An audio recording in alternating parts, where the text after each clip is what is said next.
Hey everyone, so I don't know if you've heard, maybe you have, but in case you haven't, Bryan Kohberger's lawyer, Ann Taylor, his public defender, withdrew her representation for Xana's mom, Kara Kernodle, and that's the form I showed in the beginning.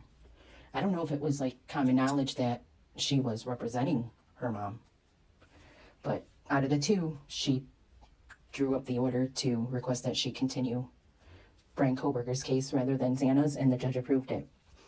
I saw Jennifer Coffendorfer had tweeted about it, and as you can see, can't understand how a conflict of interest didn't exist when AT took the case, etc. I've never seen a conflict like this overlooked by a court. Well, then I saw this. Andrea Burkhart responded and said, "What's the conflict? Serious question." And she's a lawyer. She has an awesome channel. And Coffendorfer responds, "E.T. represented Xana's mom, as Xana's mom is a relative of one of the victims of the accused. There is a conflict. This was indeed recognized by Ann Taylor and the court, thus the request. However, instead of recusing herself from BK's case, she accepted BK's case, a clear conflict." Andrea responds, "That's not a conflict. A conflict is adverse parties at the same time or successive clients in related matters where there's a risk that confidentiality to one conflicts with loyalty to the other. These cases appear entirely unrelated. Ethically, she can represent them both," which is probably going to make people, and when she stated it, that's why critical case post, and I saw when looking for pictures of Xana's mom, that she's still trucking on, and she says, she acknowledges the switch. "Let's get some facts straight. AT's office conflicting out of Kara's case is not indicative of corruption or ineptness or ladder climbing by AT. That I don't agree with that necessarily." And like several people had responded to Coffendorfer's tweet, I asked either she knows that he didn't do it and knows that he'll get off, or something we don't, or it's because she's taking the case for publicity or fame. But so then she goes into, let's, refrain from, she says, besmirching and mudslinging.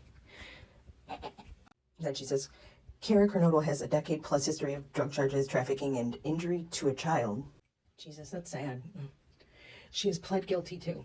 This woman has cost the Idaho taxpayers countless hundreds of thousands of dollars. She is an indigent career criminal, as are a few other parental figures in this case. Why she always gotta bash, like, any victim's family in the case whatsoever? She's not necessary.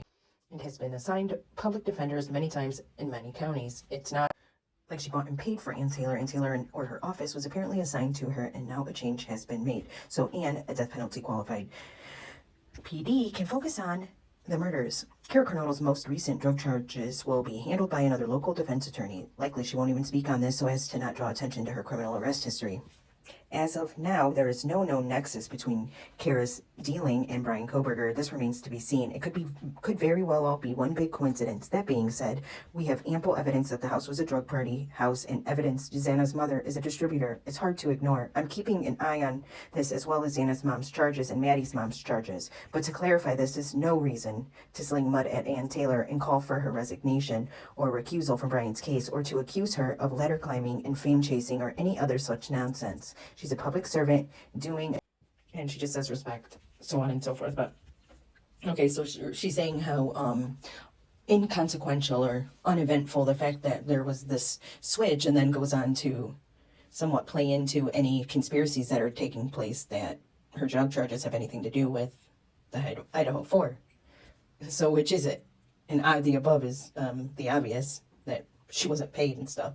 But like Coffendorfer posted a poll yesterday and put, if AT, the public defender representing Bryan Kohberger, would have been assigned to BK's case first, and then Xana Kernodle's mom's case would have come to her office, would AT have accepted Xana's mom's case and asked the court to remove her from BK's case? And as you can see, 14% said yes. I wonder what their philosophy behind voting yes was, and 86%, including myself, voted no.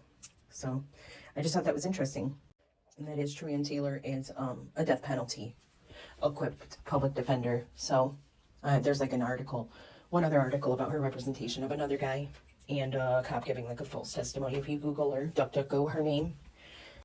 And just so nobody thinks that Maddie's mom's charges were related, because it was in November, her arrest was. It was just a possession charge. So just so no conspiracies are created. But yep, that's all I have for today.